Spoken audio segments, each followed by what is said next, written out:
Hey guys, it's Finalizing here, and welcome back to episode 13 of my Manchester City career. Now in today's episode we're going to be finishing off the January transfer window, and we're going to be signing, I think, a few more players here. Initially I was just going to keep the team pretty much the same now, to be honest, but I think we are going to sign quite a few more players to try and strengthen the side. You've left some suggestions. I've not managed to see last episode yet because it's not gone out at the point of me recording this, but the episode before that you have left me some really good suggestions, so I'm going to go from those ones as opposed to the last episode. We've also got some more games to play as well, obviously a game against West Ham on transfer deadline day, followed by potentially one more match which we might be able to fit in afterwards. But first of all, let's take a look at the shortlist. Before we get into any bids or anything like that, if we could try and 100 likes on today's episode, I would really appreciate it. Also, if you're new to the channel or just haven't subscribed yet, please go ahead and hit that subscribe button as well. That'd be absolutely fantastic. Let's crack on though with the shortlist here. As you can see, I've added a few more players on there. Ruli was a player that was suggested a few episodes ago now, and it will be quite an interesting one to have as a backup goalkeeper. A lot of you mentioning getting rid of Claudio Bravo, so it's obviously something I'm thinking about, but this guy is very expensive, and this guy is actually better than Ederson, who we've just signed recently, so I'm not so sure whether it's a good idea getting such a goalkeeper at the club. Not so sure about that one. Might just leave that one until January if we've got enough money and keep Bravo until January. Then we've got to sort out the right back situation. A lot of you again saying to bring in a right back. This guy was heavily suggested 2 episodes ago. With a few people saying get rid of Sanya to try and bring in this guy. Of course, in the last episode I was asking about what I should do about Dani Alves and also Aurier as well. But of course I've not had a chance to read those comments, and I don't think I'm going to sign them anyway. I think they're going to be too good as a backup. So we're going to go with Semedo, and hopefully I'm pronouncing that right, by the way. We are going to put Sanya in as part of that deal. £5 million on top of that. If I'm overpaying, I'm overpaying. I think the likelihood is they'll probably reject it though. And another suggestion that I saw in the comments, and I actually saw this one was rumoured quite heavily in a lot of the newspapers, saying that this guy was going to be signing for Manchester City, Lozano. Apparently he's going to be signing for them and then getting loaned out for 2 years afterwards, so I'm not so sure how prominent he's going to be in the Manchester City squad this season, but he might be worth a bid. Maybe as a replacement for Nolito, although I am quite enjoying using Nolito at the moment, so I might just try and sign him. £10 million, see what they say to that, and he'll be added into the squad as opposed to a replacement for Nolito, although Nolito probably doesn't have too much longer left at the club, to be honest. So we will do that, and we'll see how that bid gets on. We'll also do some more player development here as well, desperately trying to get some of these players going up. Of course, very, very low overalls and very low individual stats at the moment as well. Got to try and get them going up here. We have done actually 2 players going up on overall, which is good. Lewis going up to 52, and Ferreira, I think, going up to 64 there, so that's good news. Plenty of progress in that sense. Ferreira is one of the high potential players I need to try and get up as quickly as possible. We'll see in a few more days, hopefully have something sorted before the game against West Ham. Not expecting signings to be made, but at least just get a response from the clubs, hopefully. Anyone going to respond? Looks like we might have something here. Okay, we do. Bayer Leverkusen, first of all, coming back and accepting the bid that we put in the last episode, right at the end of the last episode, was to try and sign their right back. Another guy that I think I'm going to be avoiding now, just to try and bring in Semedo, has actually been linked to Man.City in real life. But they want Bakary Sagna and £28 million to sign him. A lot of money. I don't know why they want so much money for him. I know he's a good player, but I did not realise he was going to be quite as expensive as that. And also we've had a bid rejected as well. £10 million not enough. I actually thought that would be enough. Part of me actually thought I was overpaying a little bit there. So we're going to have to increase that bid. We're going to go with £14 million. I've no idea how much it's worth. I'm not going to inquire because there's not that much time left. And we'll see what they say after the West Ham game. And yeah, on to the right back situation, which has got interesting. I might just pursue the Bayer Leverkusen player for now, just so we do have another option. Because this guy could actually be very good. He's not been linked or anything like that, but stats-wise he's very good. He fits kind of the profile we're after. So a young player that's not a fantastic overall, but good enough as a backup. So he fits that side of things. It's just whether I want him at the club, whether I think he's the best option for us. Of course, we do have many other players. Well, Dani Alves and Aurier still in the frame, but it would have been nice to bring in Semedo, but if they want that sort of cash, that's a lot more than I was anticipating paying. So we'll go with £15 million, see what they say. Okay, now onto this game against West Ham on transfer deadline day. Ederson starting in goal here, Kyle Walker right back, Otamendi, Company, Bertrand, Sol, De Bruyne, Silva, Sané, Aguero and Sterling all starting this match. A very strong side, as you can see. And this match I've gone with as well, plenty of different options on there, with a few players, as you can see, also missing out as well. I think enough good options, so hopefully those players are okay. I'll just quickly put Stones on there actually as well. But yeah, plenty of options for us in case things don't go so well. We are currently a game behind Chelsea. If we win this match, I think we go 2 points behind them, so of course a really important match to try and catch them up. I think it's 2 points anyway, maybe I've overestimated that. No, it will be 2 points, so we've got to try and beat West Ham here. Vital match, and would really help us get closer to trying to leapfrog Chelsea. Okay, then here we go. We're away for this match against West Ham. Obviously, like I've said, a vital match for us to win. Got to try and get in more goal-scoring form. Not being so good on the goal-scoring side of things in the last couple of episodes. Still been winning plenty of matches. Still been winning most of them, in fact. But just not quite getting as many goals as we had been before then. So, got to try and improve that in this game. Hopefully we can. A very strong side out. I'm just hoping that we can take our chances in this game. Through to Kevin De Bruyne early on. He's going to look to pull it back. Sterling, it's 1-0 already. What a start. And the cutback was very much on there. Brilliant 1-2 between Sterling and Kevin De Bruyne. Got ourselves a goal inside the first 4 minutes. That's the sort of goal-scoring start that I wanted. First shot, first goal. What a way to begin this match. Takes the pressure off completely, and now allows us to hopefully go on and build on that. Sterling on to Sol, running forward. Now going to look for Sergio Aguero. Aguero's through here. Great chance. Great block from the defender. Could have easily been 2-0 there. Just managed to get his body on the line. What a challenge that is. And in the opening few minutes, we have had the better of the opportunities quite clearly. Hence why we're already in the lead. Silva there trying to get forward. Didn't quite happen that time. Yes, well played. Aguero going to turn his man. Sergio Aguero now looking to switch it out to Leroy Sané. Going to try and keep that one in. Oh, just about gets past Sam Byram as well. Leroy Sané. Sterling's in there. Wins the header somehow. And I nearly found Aguero, but sadly for us, headed away. Bertrand onto Sol. He's going to hit it on his left foot. Deflects over the bar. It's a corner for us. Certainly just dominating here. Really, really good opportunities for us to try and get a second. Need to do that though, because we've not done that in the previous matches, and it looks like we're heading the same way at this rate. Otamendi just trying to keep the ball alive on the edge of the box here, looking for the right opportunity to attack in here. Leroy Sané into Sol again on his right foot. Leroy Sané on his right foot as well, and again saved. Oh my days. At the moment, West Ham getting away with it. Really should have had the second goal by now. Good save by Adrian, another corner. Another short one. Sterling going to come inside. Sergio Aguero. Leroy Sané to shoot, and this time wide. Silva looking to Kevin De Bruyne. Just about holds it up to Silva. He looks for the overlap there. Bertrand's on the right-hand side for some reason. That was supposed to be a fake cross. Didn't happen. Now he gets the cross in. De Bruyne. And that must be a goal. No, it's not. It's offside. So frustrating. I thought he just kept himself on there, to be honest. Gets himself at the back post.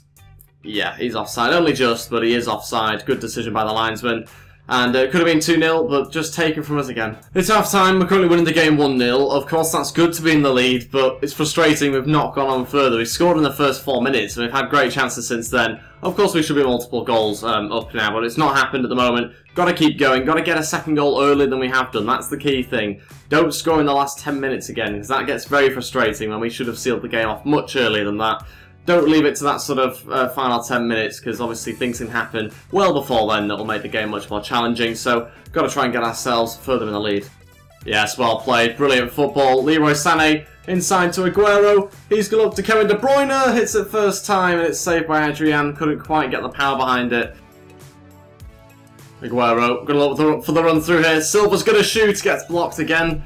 Out for another corner. Need to make more of these corners, to be honest. Jakob here going to get a very aggressive yellow card from the referee. Thought he was going to get sent off. Oh, no wonder he's been given a yellow card. Injured Kevin De Bruyne. Did not even see that one. It's going to be Gundogan to come on here. We'll make some more changes, I think, as well. That's very frustrating. Didn't even see the injury. Seems to be picking up injuries every now and again. It does get quite frustrating when you've just got a good set of players together. You've got your full-strength team and then someone gets injured. Very frustrating. I think Silva might well come off here. I think Diaz will come on. He has played quite well when he's done that before. And I think we will bring on Iheanacho. But I don't know where. No, I don't think we will, actually. We'll just make those two changes. Diaz and Gundogan to come on. De Bruyne and Silva to come off. So, risky. A little bit risky. Because, obviously, you know, bringing on Diaz... he's not a particularly established player, but we're going to give it a go anyway for the final 30 minutes. And the ball goes in here to Gundogan. No. Aguero. Good turn. Sol. Great chance. Oh, how did he get a leg round Gundogan there? What a chance. Again, should be 2-0. I keep on saying it because it should be. It really should be. We've had that many chances. Diaz again with a great chance. Gonna look to Sergio Aguero. That's terrible.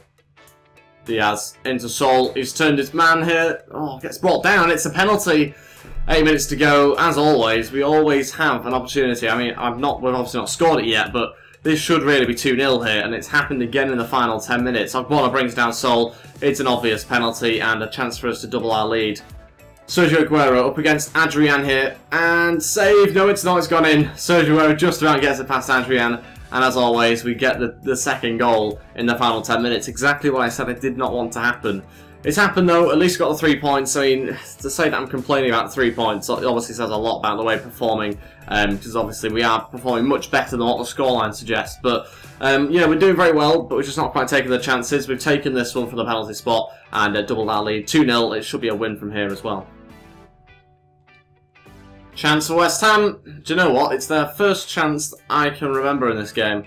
Honestly, they've not had any chances whatsoever. It's been the most one-sided game you'll ever see. And of course, as soon as we score, they score and respond. Not a coincidence, of course, with this game being the way it is. 3 minutes to go. It's 2-1 now. I said we should go on to win this game. I still think we should, despite there being 3 minutes left for us to potentially muck it up. But yeah, of course, we know how this game pans out. Sometimes you you seem to like to concede for some reason as soon as you score. That happens, and at the moment our midfield is totally out of position. Should be it. It is 3 points, a very, very important 3 points. A win there that takes us 2 points closer to Chelsea, 2 points behind Chelsea.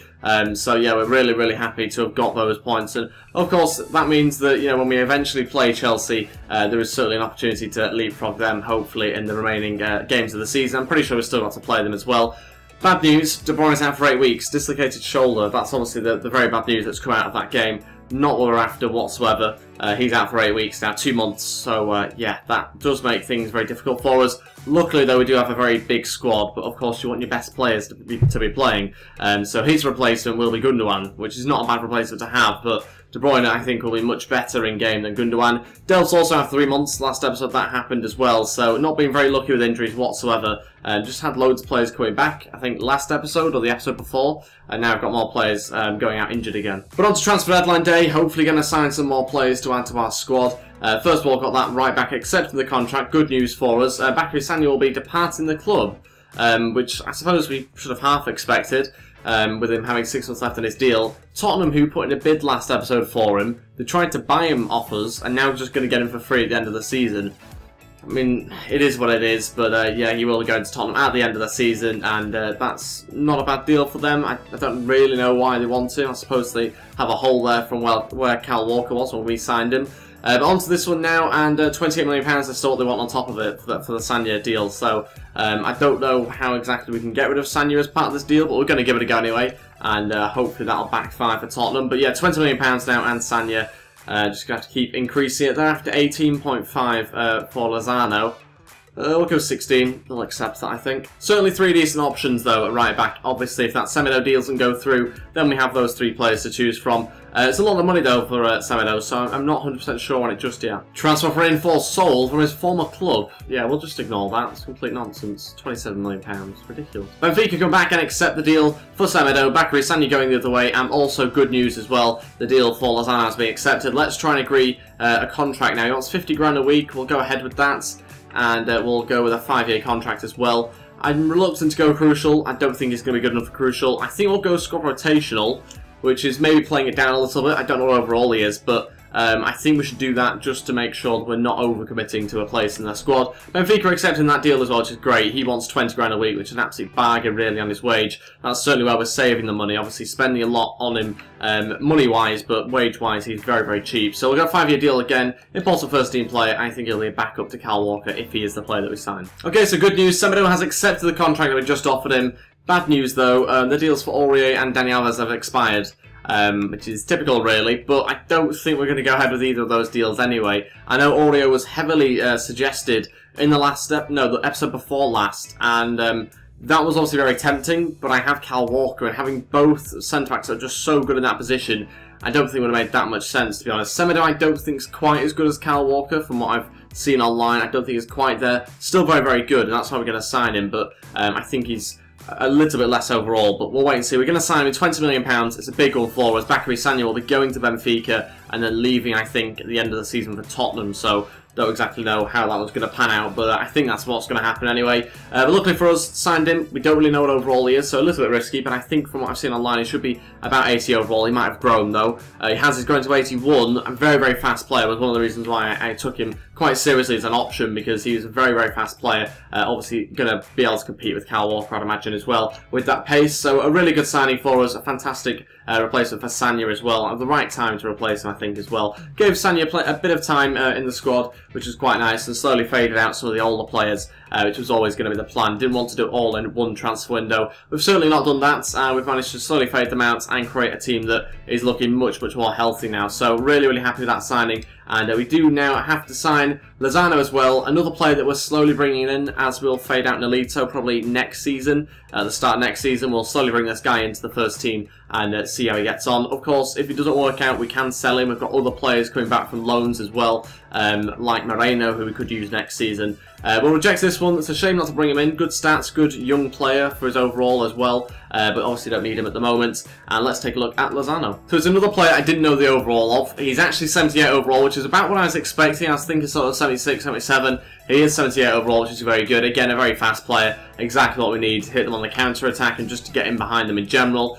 So I think he's going to be a really good sign. He can play left and right winger as well. And of course, there has been a few people asking for a new right winger, and I think he kind of fits that perfectly for us. Obviously, no Jesus Navas anymore, I don't think. Did we get rid of him? Was that last episode or the episode before? We got rid of him anyway, so we need another replacement. Fernandes isn't quite there at the moment in terms of quality. Prefer him centrally as well as opposed to out wide. So we need the replacement, and Lozano is going to be the guy to come in and try and fill in that position. So it makes sense to do that now. Obviously, he will be, in the long term, more likely a replacement for Nolito, although I do have other options, like I've said, coming back from loan next season. Really happy with those signings. I think that'll be it in terms of signings now. We've pretty much done the squad up. I think that's pretty much everyone. Maybe Claudio Bravo could be an option to leave. I'm not that desperate to get rid of Bravo. I know a lot of people aren't fans of him in real life, understandably, the performances put in real life. But in game for me, he's actually not that bad. So I'm not particularly looking to get him out really quick. Of course, I have mentioned at the start of the episode that we've got Rulli to take a look at, potentially sign, but he's just a very expensive goalkeeper to bring in, especially when we've just signed Ederson.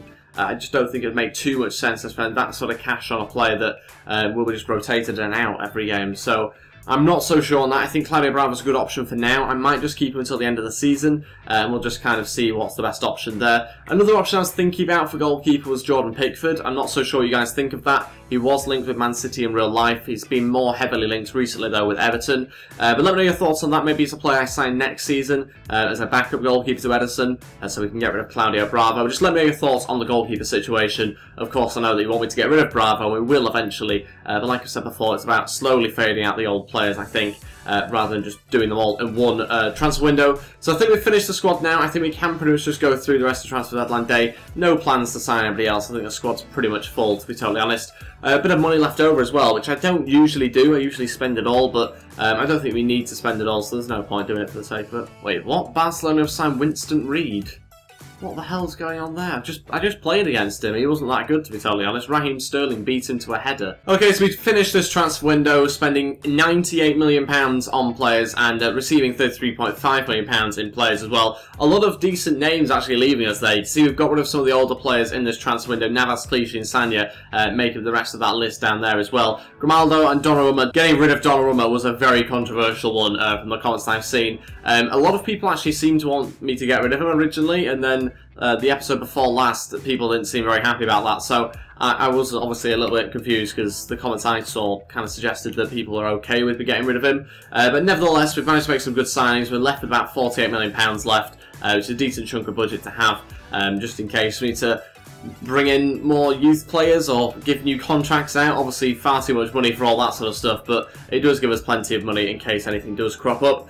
Some monthly scouting updates, speaking about the Youth Academy, and we are going to go through these a little bit more thoroughly than usual. I usually skip them out on editing, but we will go through and take a look at some of the players. The first scout replies you've seen there, nobody to show you or talk about, and so far in the Brazilian one, nobody either. Rossi, not good enough either, so yeah, particularly disappointing those first two. We'll take a look at the English players. Can we end on a high here? So far, nobody scouted, nobody added into our Youth Academy. Not that there's many spaces left, and yeah, nobody added this month. And we've also got the new potentials in new overalls as well in at the start of this month. So I'll quickly go through these and see if there's any major changes. There's quite a lot of players that look really good. Just finding a space for them in the team and also training them up as well. This Carlos guy looks pretty good. It'd be quite nice to have him in the team. It might be worth offering a contract now, or do I leave it a little bit longer? So difficult to tell. I think we will just offer him a contract. We may as well. Future first team player, and hope that he signs up. We'll do the same for this guy as well. Martinez will get a contract, and we'll go again, crucial first team player. It's important to try and get these players in as much as possible. Of course, we want to try and use proper players most of the time, but it's also quite nice to have a few youth academy players to bring in for the cup games. We have a lot of competition, so it makes sense to have plenty of different options for us on the bench, and these guys should hopefully feature in some more matches as the season goes on. Certainly going to be scouting this, bringing this guy in as well into the first team setup. His potential looks really good. Probably our best player, to be honest, in the youth academy. There's a couple of decent fullbacks we'll be bringing in. This guy I've offered a contract to as well. And Oscar Hill looks another potential candidate as well to play at right back for us. Another option. Obviously, we've signed one recently, but it'd be nice to have another youth academy one as well to choose from. So we've offered quite a few different contracts out. Hopefully, there's enough space in the squad. There should be. I think we've got enough space, surely, to bring them in.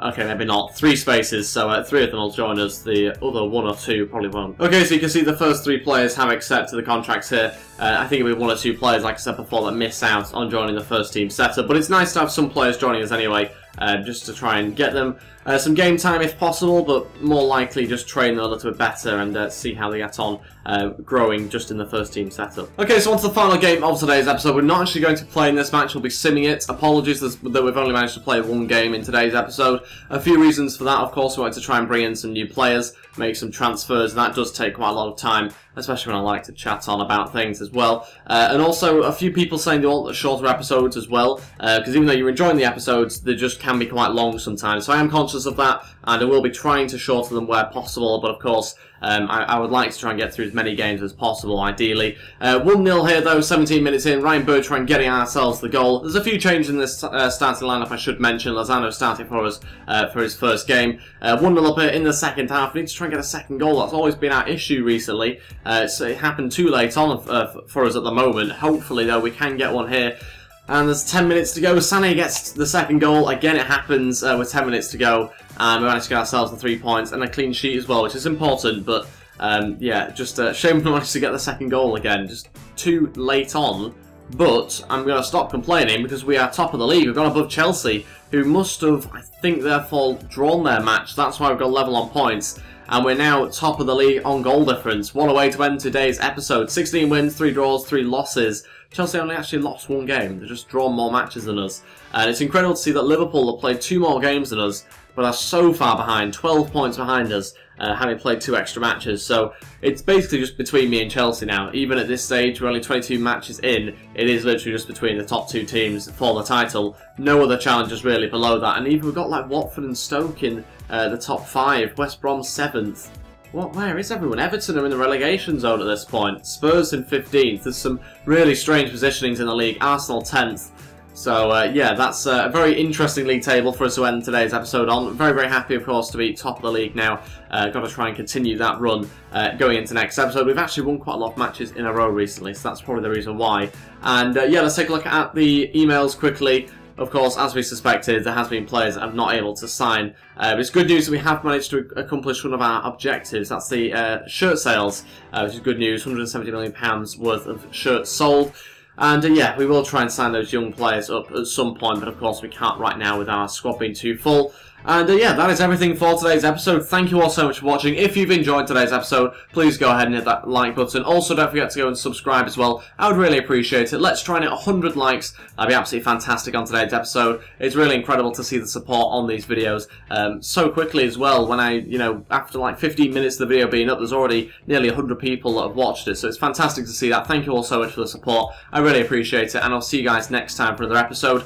Quick note, I have said in previous episodes, if you've not heard, that I will be doing every other day uploads, hopefully, because over the next 2 weeks I've got more exams to do, so first of all, I can't guarantee that I'll necessarily be doing face cam on all of them, and also I can't always guarantee it'll be every other day, but I'm going to try and do that, so we'll just have to wait and see what happens, but yeah, it'll only be for the next 2 weeks, so just to let you know before I end today's episode, thanks for watching, and I'll see you guys next time. Goodbye.